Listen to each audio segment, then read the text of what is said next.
Hello Cat, segunda parte da discografia da Madonna. Meu Deus, tô começando a ficar louca. Paramos em Erótica, o disco que mais chamou a atenção. Um disco assim que duas das músicas desse disco falavam sobre sexo oral e a masturbação e a vagina, a Cheroline dela, da Madonna. Aí lembra do primeiro vídeo que eu falei daquele episódio lá, ali dos dois caras, do trauma dela e tal? Então, ela transformou isso em arte. E aí nesse meio tempo ali, a imprensa criticava ela muito, o tempo todo descia lenha nela, o tempo todo. Aí pela onda do conservadorismo, que acontece até hoje, que é tipo um absurdo, e ela ficou com um receio da sua carreira, que é... Ela ficou meio receada pelo fato de que, já que são muito conservadores, parece que eu vou ter que controlar tudo agora que eu fizer. Porque, não sei se vocês sabem, mas tinha um show em 1990 em que ela fez um show pro Japão. Ela quase foi presa, ou foi presa, assim, não lembro. Mas daí, porque pediram pra eles, os caras ali da autoridade japonesa pediram pra Madonna e a equipe da Madonna ali pra não fazer tão sensual. Eles fizeram o dobro. E aí deu o que falar ali na época. E aí vamos para Bedtime Story. É para minimizar o escândalo dela, já que ela estava toda escandalosa sobre o livro com as fotos dela nua, tendo o ato e tal, com ela mesma. E aí ela meio que... Até o nome em si ficou meio receada com ela, né? Ela tava tão doida, assim, da cabeça, com receio da carreira dela. Ela achou, tipo, não, acho que a minha carreira acabou aqui, com todos esses escândalos, assim, todo mundo achando que eu sou uma puta ali, mas não é assim, é a arte, mas como é que ela ia explicar e tal, e aí só que aí na época ela também era bastante assediada por outros artistas, e aí ela ficou muito com receio. Pra fazer esse disco, ela queria minimizar mesmo essa vibe de escândalos dela, e aí até o próprio nome, Bedtime Story, né, tipo, histórias ruins, histórias ruins do tempo ali. Até ficou com essa coisa na cabeça, tipo, cara, capaz eles acharem que eu tô contando histórias de sexo para crianças, porque a capa do álbum era meio que fofinha, bonitinha e tal. E aí ela ficou... Cara, ela chegou a esse nível. Mas aí a galera que tava ao redor dela meio que... Tipo, não, para. Calma, Madonna. Então, e aí ela meio que teve que minimizar. Ela já era acho que esse era o primeiro ou o segundo disco da empresa dela e tal. Eles meio que, pra acalmar ela, eles não vão fazer isso, não tem como fazer isso. E aí foi lançado, teve foi bom, só que ela continuou sendo criticada, só que menos. E aí ela recebeu um convite para interpretar Evita. Aí ela foi obrigada a fazer aulas de canto. Teve que cantar na frente de uma grande orquestra. No começo, ela meio que não queria fazer isso. ela levou pro pessoal dela como uma ofensa, pra ela mesma como uma ofensa, tipo, fazer aulas de canto. Só que ela, no final ela entendeu que é um canto lírico, é diferente, precisa mesmo de mais coisas ali, mais elementos e tal. E aí ela fez muitas e muitas aulas de canto. Até chegar no nível, assim, que eles queriam mesmo que ela fizesse. E aí, quando ela cantou, foi, assim, praticamente um auditório, uma orquestra inteira, assim, de, tipo, assim, foi enorme, quase metade de um estádio. E aí, vamos para... Aí, depois dessa imagem da Evita, ela meio que deu pra... conseguiu amenizar um pouco mais, né, dela ali. E aí, vamos para Rain Offline. Aí o disco é um disco eletrônico, poucas pessoas envolvidas. Bem pouca. 4 pessoas. E ela se deu muito mal com o William Bonner. William Bonner, algumas vezes, porque ele... Desculpa. Durante as sessões de gravação que eles estavam ali pra gravar e mixar, o cara cochilava no meio ali, quando ela tava falando, eu poderia fazer uma coisa diferente e tal. Ela tava falando, e aí deixava ela muito irritada.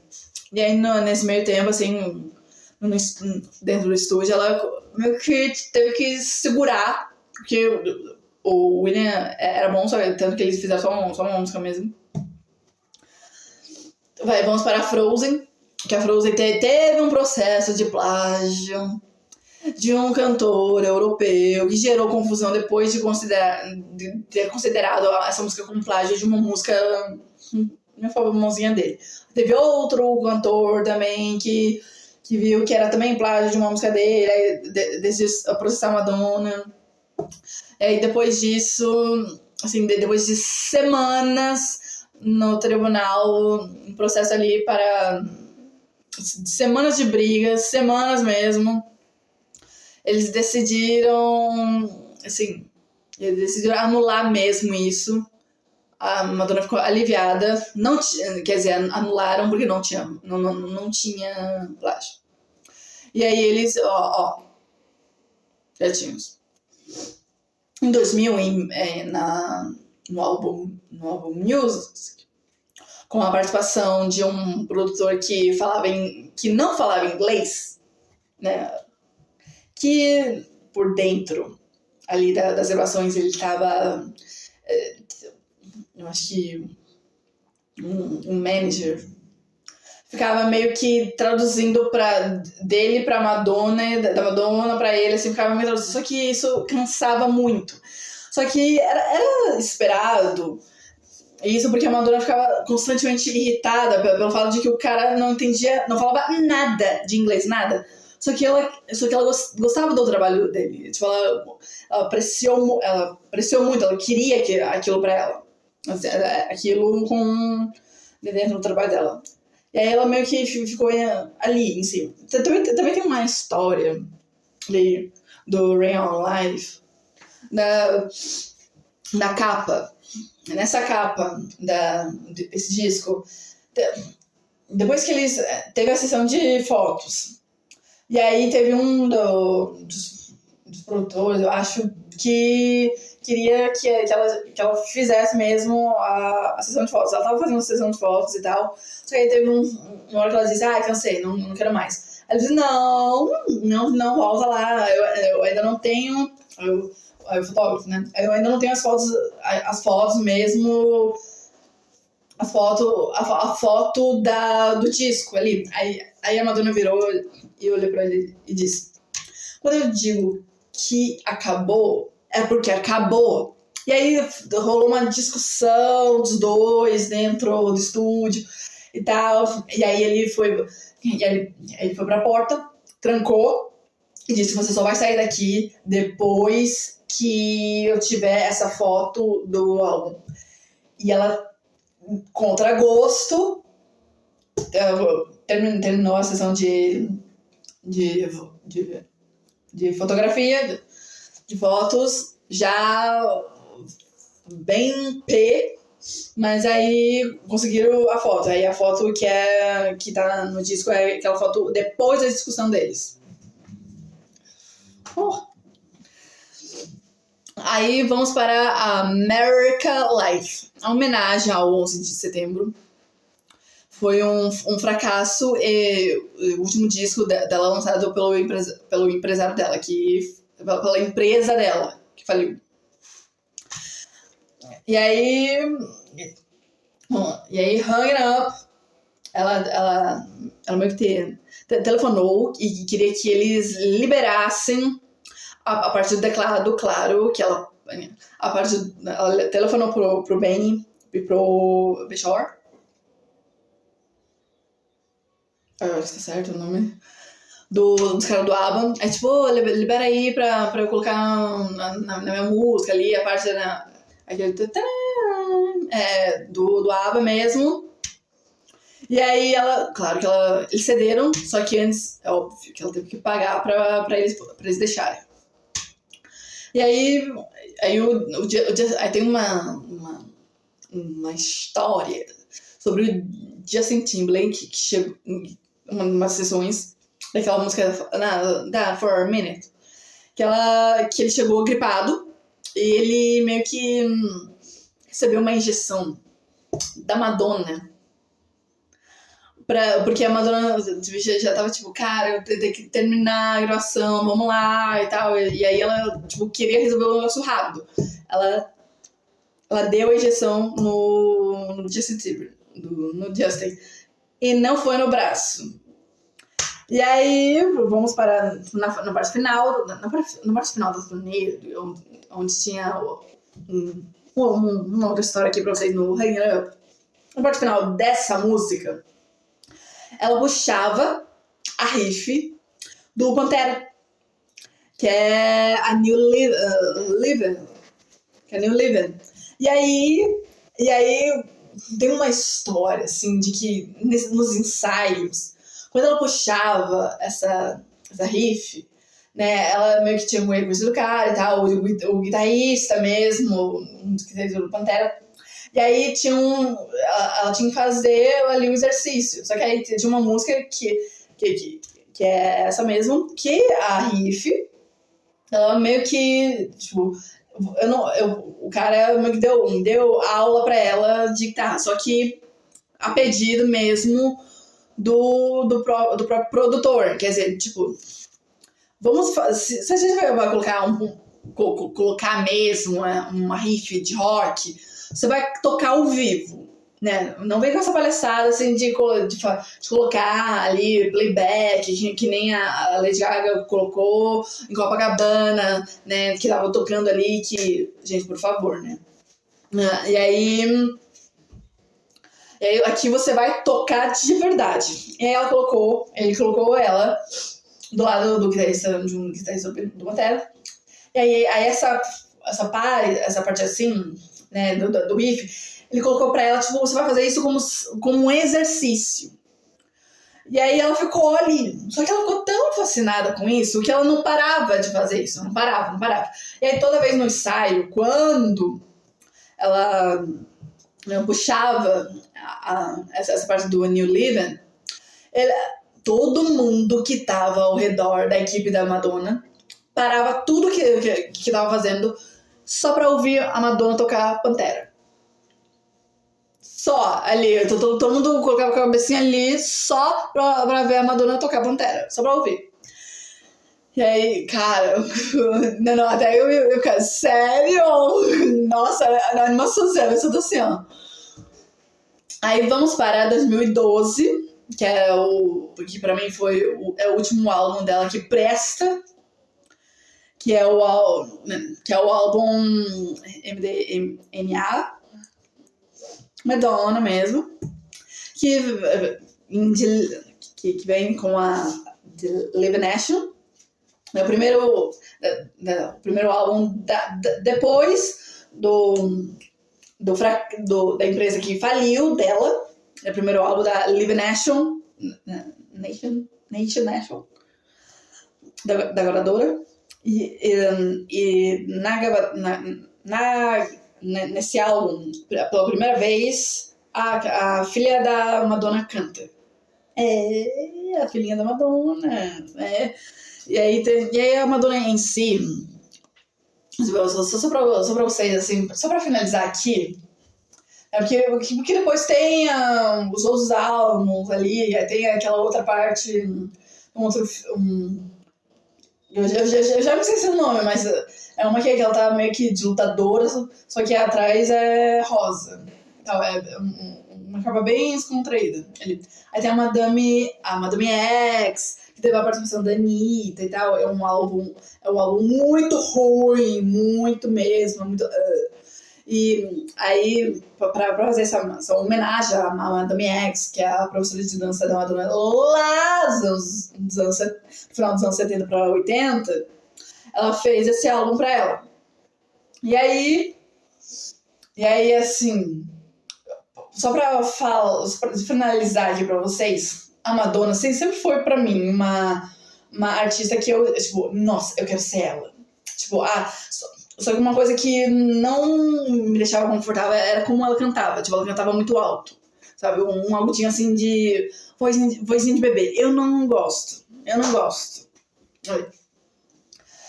E aí, ela, assim, desde quando eu conheço Madonna, lá da Conversation, que é da tour e tal, que ela ganhou recebeu uma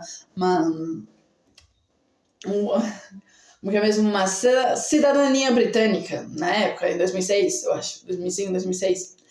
E aí ela fez aquele show tal, que eu tinha o CD, eu sempre tocava esse CD, tanto que ele travou e tal, e aí não roda mais de tanto que eu escutei. E o show, assim, é bem legal, tipo, ela já começa saindo como se fosse a Xuxa, saindo de uma bola de cristal. E aí vai para... Aí depois tem a Get Together. Claro que no começo desse show ela já começa com Future e também uma partezinha de I Feel Love da Donna Summer. Aí depois Get Together. Depois a Like a Virgin, que era só pra mostrar a cela mesmo, que fica em cima do cavalo e tal, o cenário bem bonito. Ela também pulou uma parte da música pra poder fazer performance dela. Aí depois ela foi pra Jump, que a Jump, eu confesso que a Jump ao vivo fica melhor que o gravado, que no estúdio, tá? Aí depois vem Live and to Tell, que ela faz Jesus ali, né? Ela faz a interpretação dela na cruz. Aí depois ela vai para Forbidden Love. E aí bem depois vem Isaac, que é o cara, o produtor tal, ali, o cara que não falava inglês, é o cara que tá ali, que tá ali em cima, junto com ela e tal. O show inteiro é maravilhoso, gente. Eu recomendo. Tanto que eu até hoje, assim, se colocar pra mim ver, eu vou cantar, eu vou dançar, porque eu sei as letras de cor. De cor. É incrível. E aí tem outra parte, né, que no meio desses shows ela sai umas 2 vezes. Não, ela sai 3 vezes pra beber água, trocar de figurino e tal. E aí tem uma dessas em que tem a New York. Aí depois tem a Rain of Life, né? Que ela já tava mesmo na guitarra. Aí eu fui pensando, será que ela tava tocando de verdade ou ela tava tocando só pra tocar mesmo? Ali, porque ela faz as mesmas notas ali e fica só. Ou a música é pra ser tocada assim, desse jeito mesmo. Aí depois tem a The Will Let Em Be, que é uma música em que a performance dela tá, tipo, muito maluca, porque ela tá dançando de um jeito bem escandaloso mesmo. Aí depois tem Forbidden Love, com a junção de outra música, Drowning in the World. E que ela praticamente solta a voz mesmo, eu acho. Porque nesse show, ela cantou ao vivo mesmo o show inteiro, ou algumas partes ela cantou ao vivo, e as partes que era pra ficar paradinha, ela realmente cantou. Aí as músicas que ela tem que dançar mais, ela dublou. Aí eu não tenho certeza. Mas a Madonna sempre nos shows dela sempre teve playback, tá, gente? E aí depois disso vem aquela música Paradise Is Not Me, que é uma música bem legal, que também tem a participação daquele produtor que tá junto com ela, tava junto com ela na época. E aí depois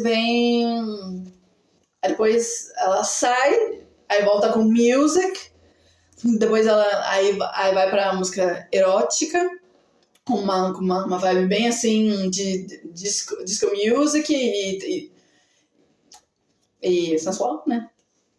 Madonna. Aí depois disso tem a La Isla Bonita, e aí ela vai para Lucky Star. Aí depois disso ela sai do palco pra dar a última performance, que é a Hang It Up, em que realmente finaliza com tudo. Eu praticamente falei a lista inteira do show pra vocês. De tanto que eu vi esse show. Eu assisto esse show até hoje, porque tem no YouTube, tem DVD, tem CD, tá? Gente, você tem acho que... Não sei se tem em LP, mas deve ter. E aí, o lançamento foi maravilhoso. Eu amo essa cantora, mas como performance, eu prefiro ela mais como performance do que como cantora, assim. A Madonna sempre foi, assim, do simples, nada como muito a mais. Tanto que nesse show do Conversation, ela teve algumas músicas, tipo, a música do Substitute for Love, foi uma parte em que ela realmente canta, que ela dá mais de si ali, vocalmente, né, digamos. Aí a Living to Tell já é uma música assim fácil de cantar pra quem canta mesmo. E aí, assim, como cantora, eu não considero ela como uma cantora mesmo, assim, como se fosse uma Whitney Houston. Não, mas como uma artista, ela revolucionou muita coisa. Misturou religião,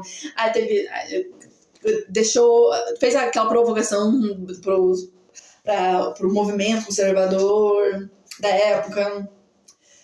Provocou, assim, muita gente com sua autoconfiança. Tanto que teve umas participações ali, que ela foi fazer uma entrevista, eu acho que no The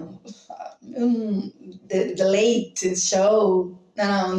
Não é The Late Show, é de um cara que realmente provocava os famosos de qualquer jeito. E ela conseguiu praticamente desafiar ele mesmo, porque ele fez uma zoeira com um vídeo dela pedalando de bicicletas nua mesmo. Ele ficou zombando dela em um dos programas dele, e aí chegou o dia dela, e aí ela começou a zombar dele. Só que zombar de um jeito da Madonna mesmo, meio que provocando, de jeito sensual, só que mais pra tirar com a cara dele e tal, que é um apresentador assim, bem daqueles que vocês olha na cara e você fica, não gosto, sabe? E aí, esse foi o vídeo, espero que vocês tenham gostado. Se inscreva no canal se não é inscrito, comenta, deixa o like, compartilha. E se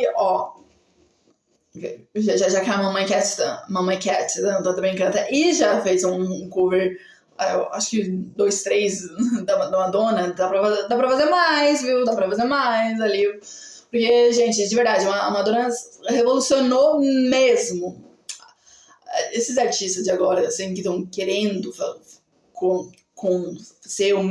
fazer a mesma coisa que a Madonna fez no passado, é só repetição. Não é revolução, você só tá copiando mesmo, tá? Até a próxima e tchau!